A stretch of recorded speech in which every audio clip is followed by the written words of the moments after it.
Welcome back to the Oscar Project Podcast, the show where I discuss Oscar-nominated films year by year. I'm your host, Jonathan Eacherberg, and today I'm bringing you an interview with Lucy Davidson, director of the short film Baggage. Before I jump into the interview, please be sure to subscribe to the show in your podcast player so you can get all the newest episodes as soon as they are released. If you like the interview and want to hear more, please consider leaving a rating and review in Apple Podcasts or Spotify. Lucy Davidson is a stop-motion animator based in Melbourne, Australia, with a passion for bringing stories to life through innovative animation techniques and diverse stop-motion styles. She created the award-winning music video Speak to Me for Pink Floyd, where she utilized pixelation, a technique that animates people and objects. In 2023, Lucy joined the crew of Memoir of a Snail, the Oscar-nominated stop-motion feature directed by Elliot, as a key member of the art department contributing to set dressing and animation. Lucy joins me on the podcast to talk about her latest project, her short film Baggage, that she created at the renowned Aardman Animation Academy. Lucy, welcome to the show. Hi, thanks for having me. So before we get into talking about Baggage, I want to touch briefly on Memoir of a Snail. What was it like working on that production, which was obviously nominated for an Oscar? We're recording this the day after the Oscars. So what was it like working on that production? Yeah, it was an absolute dream come true. It was so awesome to just be in a super creative environment with Elliot, already such a famous, amazing director, and actually to learn so much from him, watch him day by day, interact with the crew and bring his vision to life. That was so cool to be a part of. Awesome. Well, shifting over to your film, it's a short, only about 5 minutes, but there's so much detail packed into just that short time frame. What was the inspiration for the film Baggage? Yeah, there's like several things. It was tying together, I think, when you get older, once you've left high school and holding on to those friendships and kind of thinking, so I was thinking a lot about those friends I had in high school and how still important they are to me. And then I guess like as we've kind of left high school, our kind of main point of connection as adults was going on trips and holidays. So I kind of brought those two kind of ideas of kind of a girl's trip, and those trips were really important to me because all like the deep and emotional stuff we might talk about, and kind of started from there. And you chose to go with a completely black and white color scheme for the film. Was there any thought process behind that? Why you decided to go that route? Yeah, so I went with that route because all my ideas and development always start in drawing. So they kind of through sketching the characters, that's kind of what they looked a lot like that in the drawing. So I kind of was just like sculpting, bringing to life the drawings in a 3D sense. So I tested color, but every time I did color, I didn't like, and I'd show people, and everyone's like, just stay with black and white. So there's nothing symbolic about it as such. Maybe you could draw your own conclusions, but I think it was just a Sure. visual style for me that worked. Yeah, I really liked it because the black lines are so bold against the white backgrounds and the white characters. I think it really worked for what you were doing there. Now, I saw in a couple places the film listed as a comedy, and there's certainly a couple funny bits throughout. The whole premise is pretty funny, but I think if you do pull back some of the surface layers, there's a lot going on in the film and a lot of details that people might not catch on the first time watching it. So, what are some of those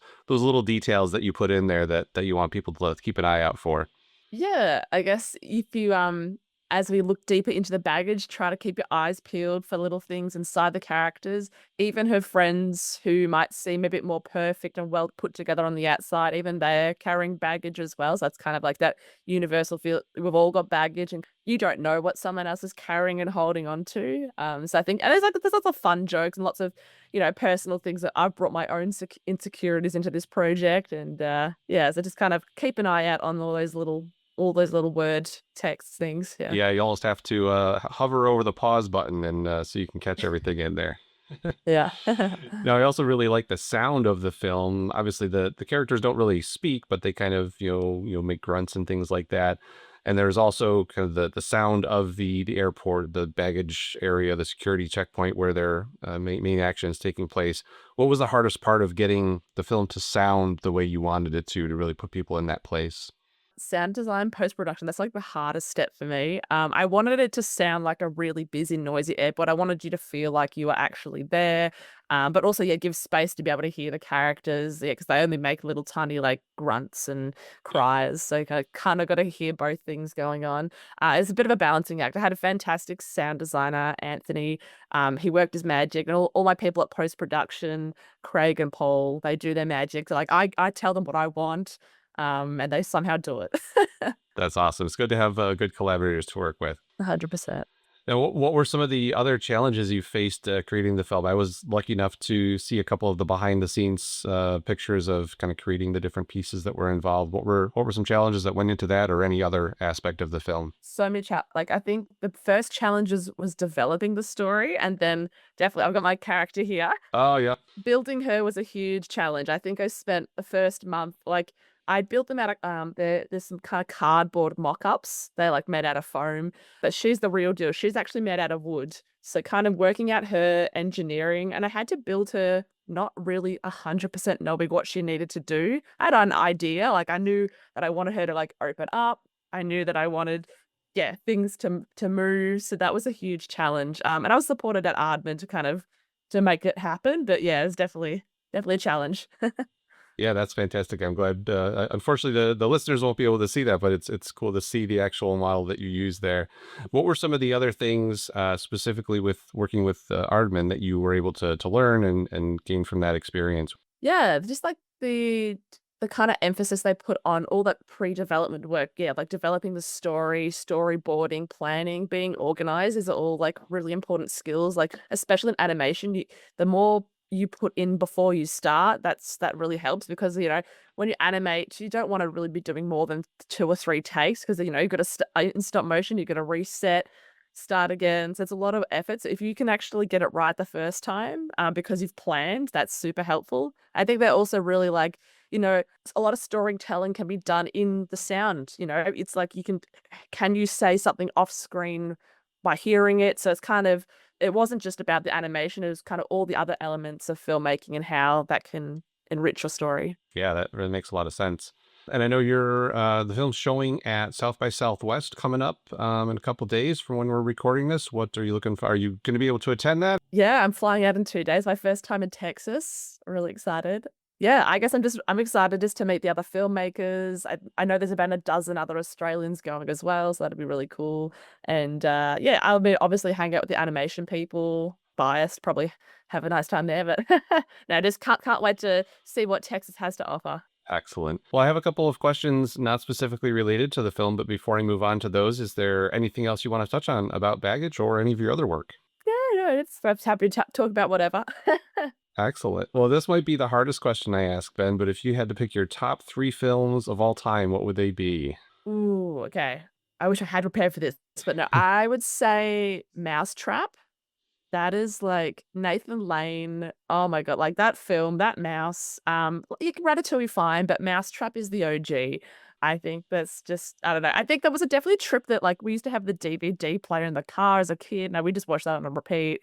So that holds a special place in my heart. Then I do love Portrait of a Lady on Fire by Celine Sciamma. Like it's just the pacing, the music, it's just everything's just gorgeous. Like French cinema, it's kind of hard to beat.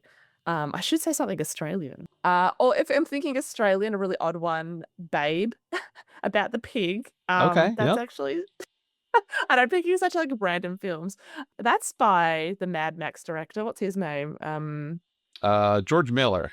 George Miller. George Miller. Yeah. Yeah, So George Miller of Mad Max and Babe and Happy Feet fame. yeah, no, it's a good time. Well, if you could invite any three movie characters to your next dinner party, who would they be and why? Oh, okay. I would definitely be inviting Clement the Frog. Absolute, like he's an icon of cinema. Yeah. Who else would I invite to dinner? I'm trying to think. What have I seen? Yeah, sorry, I can't think of anyone else. I just love the Muppets.